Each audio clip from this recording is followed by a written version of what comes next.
ফেসবুকে reels bonus থেকে income বেশি না ইনস্টিমেট থেকে ইনকাম বেশি? অনেকে মনে করেন যে রিলস বোনাস থেকে ইনকাম বেশি দেয়, আবার অনেকে মনে করেন ইনস্টিমেট থেকে বেশি ইনকাম দেয়।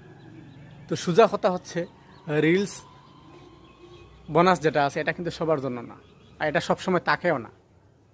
আপনার যদি কোনো রিলস ভিডিও ভাইরাল হয় তাহলে সেখান থেকে আপনাকে রিলস বোনাস দেবে। আর ইনস্টিম হট হচ্ছে আপনার লং ভিডিও থেকে, 1 মিনিটের উপরে ভিডিও থেকে কিন্তু আপনার অ্যাড শু হবে, সেই অ্যাডে তারা ক্লিক করবে, সেখান থেকে আপনার ইনকাম হবে। যতদিন আপনি লং ভিডিও আপলোড করবেন ততদিন কিন্তু আপনার ইনস্টিমেট থেকে ইনকাম হবে।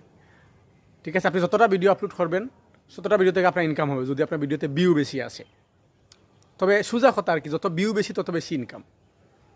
আপনার রিলস ভিডিও যদি ভাইরাল হয় তাহলে কিন্তু সেখান থেকে রিলস প্রোগ্রামে আপনি ইনকাম করতে পারবেন, রিলস বোনাস প্রোগ্রামে ইনকাম করতে পারবেন, না হয় না।